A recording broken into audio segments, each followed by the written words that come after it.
right, ladies and gentlemen, we have a flight attendant on deck. I will try to keep my commentary to a minimum. This couple was married for 18 years. My wife and I had a strong marriage, or so I thought. She became a flight attendant at a very young age, 29, and she was very ambitious. Her family was wealthy because her father was a big real estate tycoon, but she wanted to make her own money. She traveled to many places, different countries, Europe and Canada to name a few. At the beginning of our marriage, she was very attentive. Even when flying to all these different places, she always ensured she would reach out to me.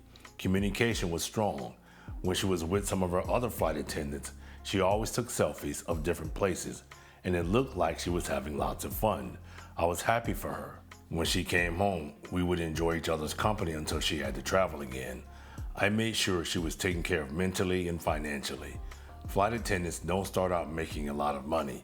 She started making $35,000 per year, and she has been a flight attendant for almost 16 years. She is up to $69,000 per year. We lived in a nice home and had 2 nice cars. I own 2 real estate brokerage firms, so I made enough to support both of us, even if she didn't work. But I had one physical quality that she didn't like. My wife is 5'11" and I am 5'8", so yeah, I am shorter than my wife. This is something a man can't change, and it's sad that most women won't even talk to a guy because of his height. He has no control over that. Women need to realize a man can be shorter than her and still keep her safe. We have been married for 18 years, and I really thought we overcame that, but that was about to change. Well, on our last trip, when she landed, surprisingly, I didn't hear from my wife until the next day, which was strange, but I let it go. She probably needed a day to herself. When she did call, I didn't question her about it. I was just happy to hear her voice. She apologized for not calling and promised she wouldn't do it again. I simply told her not to worry about it. She told me she would be home in a few days. We chatted a bit longer, then hung up. Fast forward a few days, she came home. I picked her up from the airport, and it was a little strange because she didn't talk much. She is a blabbermouth when she comes home, but this time that wasn't the case. She was quiet. I asked her if everything was okay, and she said yes, and that she was tired. I didn't press her any further. I figured she would open up when she was ready. We got home, I fixed dinner, and we watched a movie together. Again, not much talking. After the movie, she went upstairs and said she was going to bed. I told her I would be up shortly. Well, her actions were unsettling. When I walked into the bedroom, I thought she was asleep, but she was on her phone and quickly put her phone away. The only thing I said to her was, I thought she was asleep. And she said one of her coworkers sent her some pictures of them. She finally went to bed, and I stayed up a little longer, just thinking about how strange her behavior had been since she came home. The next morning, I got up early and went to the gym. I came home and she was still asleep.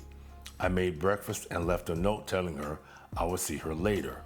While I was at the office, another flight attendant who works with my wife, she is a good friend of mine, sent me a text asking, can we meet? I was perplexed, but I said sure. We met at a 24-hour diner. When we met, she had tears in her eyes. I was thinking, why is she crying? She told me that my wife was cheating on me with one of the new flight attendants. I asked her if she was sure about what she was saying. She said yes, and she even heard them planning their next rendezvous. She showed me pictures and I was in disbelief. I really didn't want to believe what I was seeing. I wanted to think there was another explanation for what I was seeing, but I knew in my gut that she was telling me the truth. I asked her why she was telling me this. She said that we had been friends for a long time and she didn't want to see me get hurt. Then she said, you know, she is only married to you for your money. I was stunned. I never thought my wife would do something like this to me. I thanked her for telling me and went back to the office. My head was spinning. I couldn't focus on work. I had to make a decision, and I had to make it fast. I decided not to confront my wife. When I got home, I wanted to do some research first. I didn't want her to know anything or how I found out she was cheating. When I got home, my wife wasn't home. I wasn't surprised, and she didn't tell me she was leaving. I quickly learned in Rhode Island I can sue her, and she wouldn't be eligible for alimony. But I didn't want to just have my friend's pictures as proof. After all, it only showed them holding hands and hugging. But my friend said my wife was cheating. My next step was to call an attorney and ask him a few questions about divorce laws in Rhode Island and see what he tells me. Then I plan to hire a private investigator and pay for him to follow her. And that's exactly what I am going to do. As the days go by, I haven't let my wife know anything. I kept playing it off that our relationship was still going strong, taking her out to dinner, spoiling her with small gifts, flowers, anything to distract her. Fast forward a day, my wife tells me that in a couple of days, she has to travel again, and she told me where she was going. She gave me all the information. The day she told me that, I reached out to my friend who told me my wife was cheating and asked if they were traveling again. To my surprise, she said they were not. I asked her again, "Are you sure?" She said yes. She even sent me a screenshot of her schedule. I was absolutely shocked. My wife lied to me at that moment. I called a private investigator right away and set up a meeting with him. Later that day, I met with the PI, gave him all the information, pictures of her, and a picture of her friend who was relaying information to me. I told him that a good friend of mine is telling me that my wife is cheating on me with a fellow flight attendant. And then my wife lied to me and said she was traveling for work again, but her friend told me she was not traveling. I gave the private investigator everything, the screenshot my friend sent me and pictures of my wife. I hired him right then and there and told him to start right away. The day my wife was supposed to leave, I kissed her goodbye and told her I would see her soon. She didn't say anything other than, "I love you." She even had her uniform on when she left as she walked out the door. I knew she would be in for a surprise for what I had in store for her. 3 days went by and I hadn't heard from the private investigator, and I haven't heard from my wife as well. At that point, I knew she was cheating. The next day, I called the divorce attorney and asked him if my wife was entitled to any alimony in the state of Rhode Island if she cheated. He told me that she was not. I asked him what I needed to do to make sure I didn't get taken advantage of. He told me I need proof, and a lot of it. The private investigator called me 2 days later and told me he had tons of evidence. My wife was not only cheating, but she was sleeping with multiple people. I couldn't believe it. The private investigator told me that my wife was staying in the hotel for days at a time, and the hotel she frequently stayed at was an hour away. The private investigator showed me everything he had, and I was disgusted. I couldn't even look at my wife the same ever again. I asked him if he could send me everything he had, and he did. After I got the footage from the private investigator of my wife cheating and turned it over to my attorney, he told me from the looks of it, I had an open and shut case and that he didn't think she would get any alimony.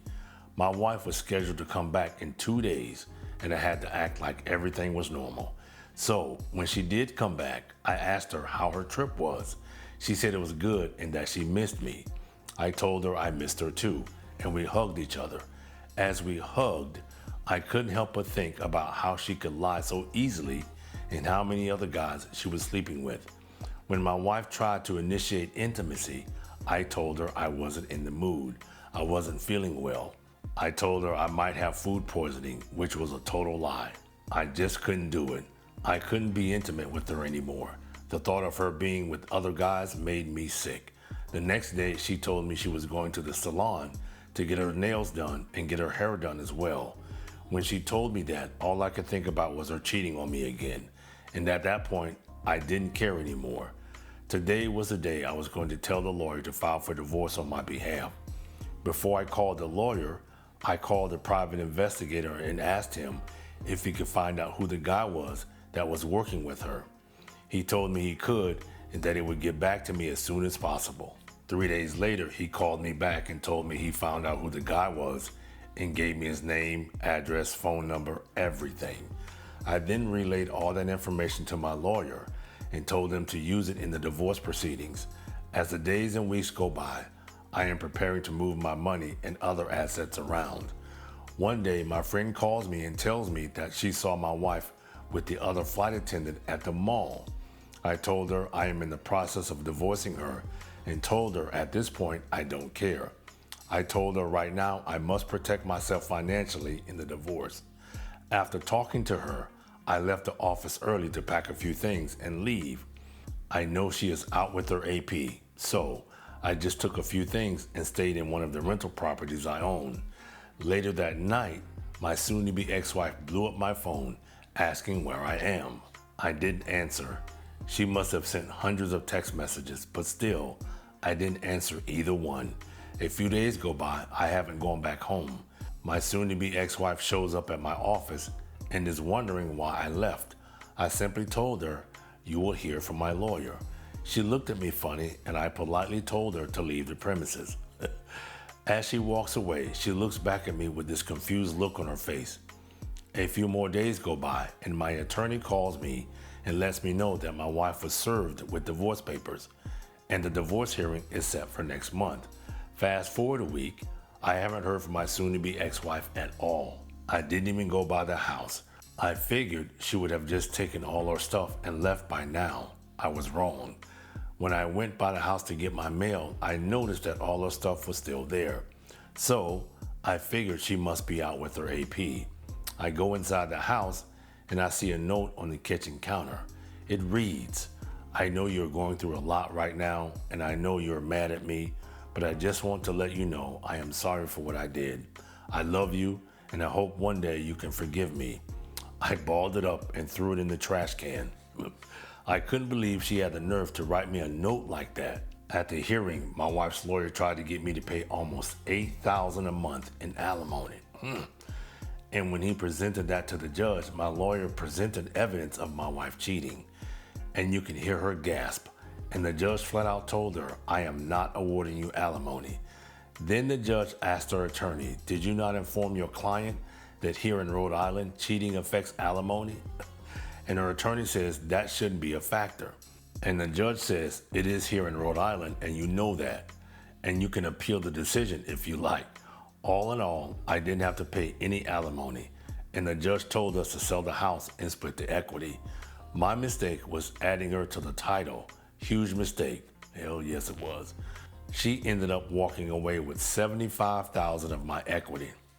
Well, the good thing about my divorce is I don't have to pay any alimony, which saved me a lot of money. My private investigator found out more information about the other flight attendant my ex-wife was having an affair with. He was a tall guy, 6'4", and he had a wife and 2 kids, and she was a stay-at-home mom. She divorced him, and she ended up getting child support and alimony from him.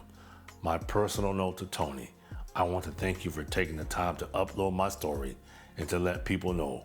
Always pay attention to red flags. My ex-wife's red flag was I didn't pay attention to her remarks about my height.